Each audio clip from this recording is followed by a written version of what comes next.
আমার নবী পাকের একজন সাহাবী হযরতে বেলাল রাদিয়াল্লাহু তাআলা আনহু। কোন বেলাল? যে বেলাল হলেন ইসলামের প্রথম মুয়াজ্জিন। হযরতে বেলাল রাদিয়াল্লাহু তাআলা আনহু যখন মদিনার মসজিদে নববী শরীফে আযান দিতেন, হযরতে বেলাল রাদিয়াল্লাহু তাআলা আনহুর আযানটা আল্লাহ পাকের আরশে মুআল্লাতে পৌঁছে যেত।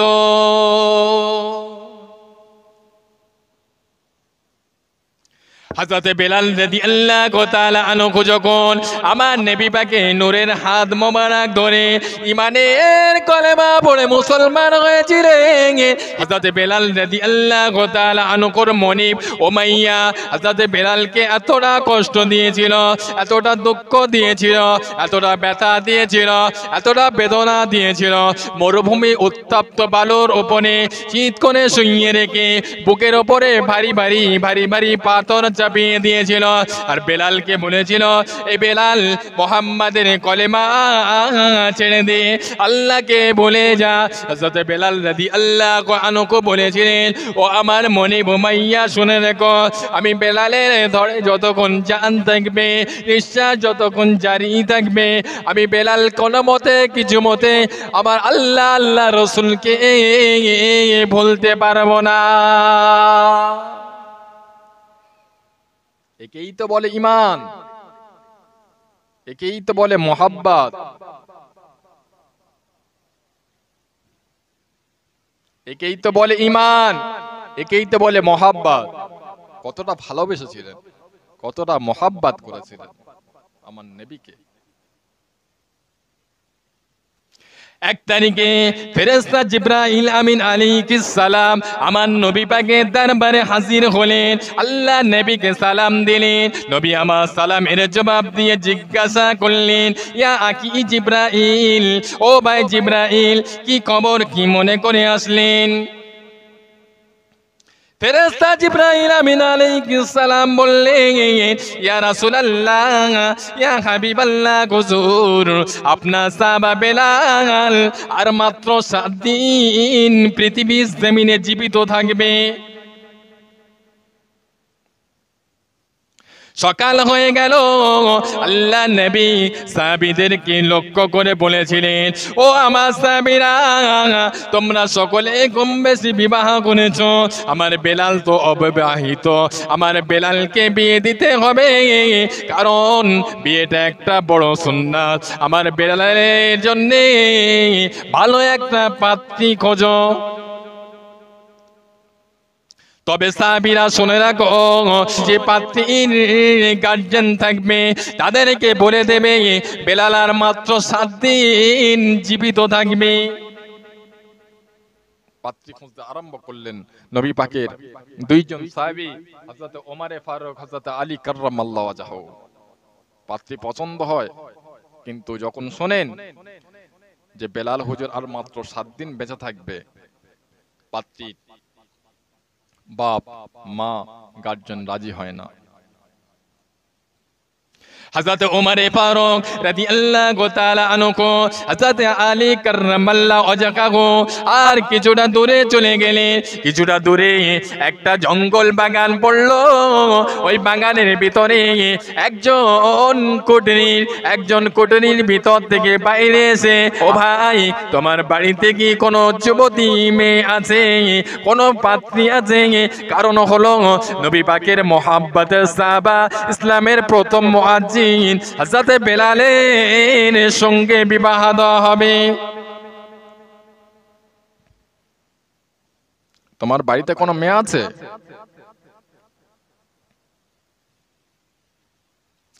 ওই সময় বৃদ্ধা মানুষটা বলেছিল, ও নবী পাকের সাহাবা হযরতে ওমর, ও নবী পাকের জামাতা হযরতে আলী, কে না চাইবে নবী পাকের মুহাব্বতের সাহাবা হযরতে বেলাল রাদিয়াল্লাহু তাআলা আনহুকে জামাই হিসাবে গ্রহণ করতে? হ্যাঁ আমি রাজি আছি, আমার ওই বাড়িতে যে যুবতী কন্যাটা আছে ওকে দেখে নাও। হযরত ওমর ফারুক রাদিয়াল্লাহু তাআলা আনহু দেখলেন, হযরত আলী কাররামাল্লাহু ওয়াজহাহু দেখলেন, উভয়ের দুইজনের পছন্দ হলো।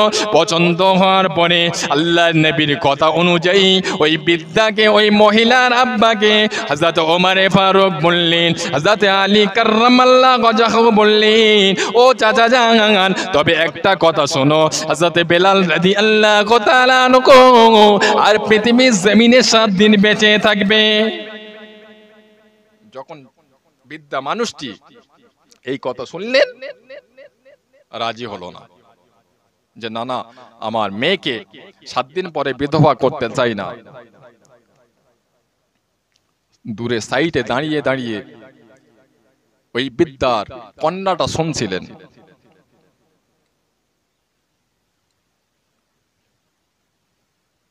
ওই বৃদ্ধার কন্যাটা ছুটে ছুটে আব্বাকে এসে জড়িয়ে ধরলেন।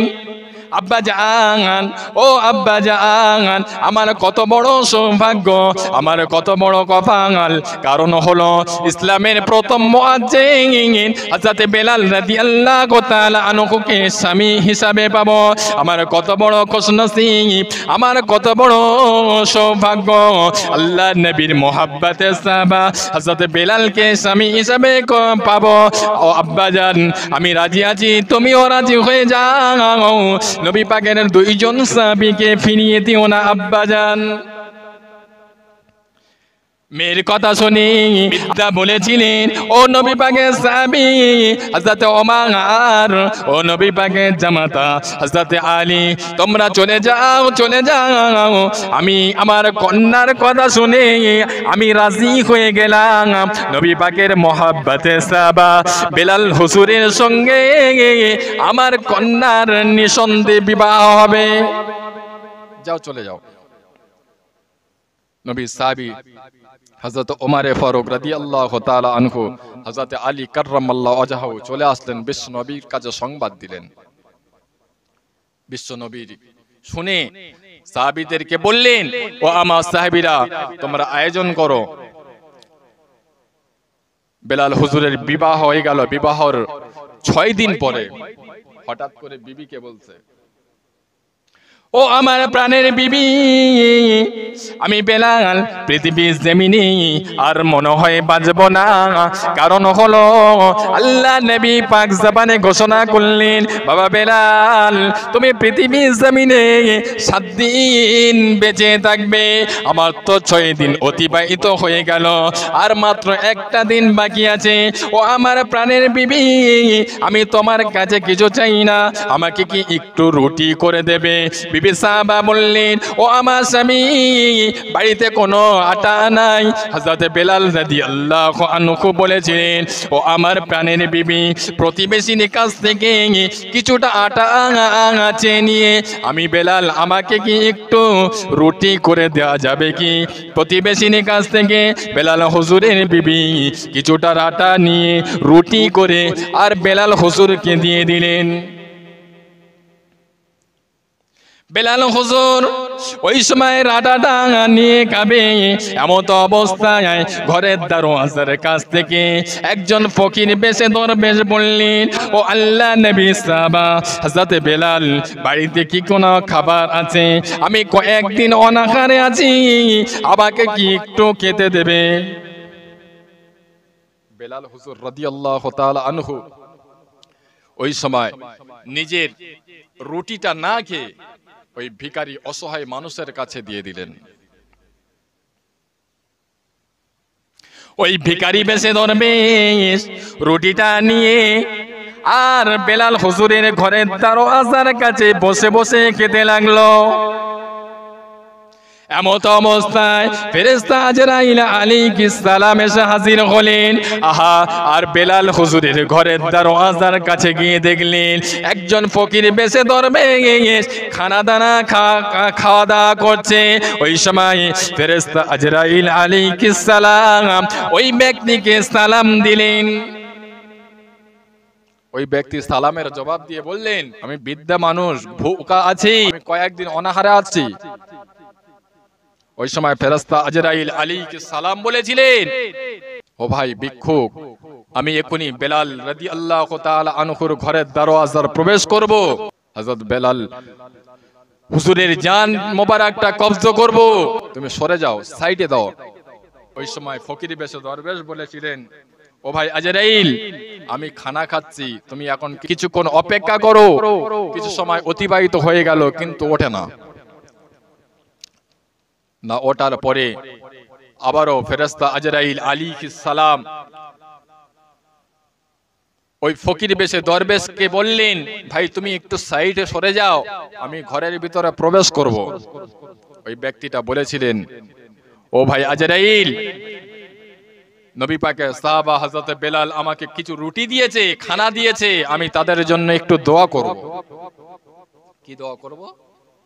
ওই সময় ওই দরবেশটা আল্লাহ পাকের দরবারে দুটি হাত তুললেন, আল্লাহ পাক, ও রব্বুল আলামিন, আল্লাহ পাক, আপনার এক বান্দা আমাকে রুটি দিয়েছে, এই রুটিকে আমার মনটা তৃপ্তি পেল। আল্লাহ পাক, আমি ভোকা অনাহারে ছিলাম, আমাকে যে রুটি দিয়েছে, আল্লাহ পাক, আমি এই ব্যক্তির জন্য দোয়া চাই, আরো পৃথিবী জমিনে 70 বছর হায়াত দারাজ করো। ফেরেশতা আজরাইল আলাইহিস সালাম আল্লাহ পাকের দরবারে চলে গেলেন। আল্লাহ পাককে বলেছিলেন, ও রব্বুল আলামিন, আল্লাহ, আমি বেলাল রাদিয়াল্লাহু তাআলা আনহুর ঘরের দরওয়াজার কাছ থেকে ফিরে এসেছি। কেন? আপনার এক বান্দা ঘরের দরওয়াজার সামনে বসে বসে রুটি খাচ্ছে আর কি যেন বিড়বিড় করে বলছে, ও রব্বুল আলামিন, আল্লাহ, আপনার ওই বান্দাকে ফেলে ভিতরে যেতে পাচ্ছি না। আল্লাহ পাক বলেছিলেন, ও ফেরেশতা আজরাইল, আমার ওই বান্দাকে ওভারটেক করে তুমি বেলাল রাদিয়াল্লাহু তাআলা আনহুর ঘরের দরওয়াজার ভিতরে প্রবেশ করতে পারবে না। কারণ হলো, আমার ওই বান্দাটা আমাকে এত পছন্দ করে, আমাকে এতটা ভালোবাসে, আমার দরবারে এতটা আবদার করে, এতটা জেদ করে, আমার ওই বান্দার আবদারটা কিছু মতে ফেলে দিতে পারি না। আমার ওই বান্দাটা অন্য কেউ নয়, আমার ওই বান্দাটা হলো নবী পাকের মোহাব্বতে এর উম্মত হযরত ওয়াইস করুনি রাহমাতুল্লাহ আলাইহি। ও আমার ফেরেশতা, আমি আল্লাহ পাক রাজি খুশি হয়ে গিয়ে আমার বান্দা ওয়াইস করুনির দোয়াটাকে কবুল করে আমার বেলালকে আমি আল্লাহ পাক 70 বছর হায়াত বাড়িয়ে দিয়েছি।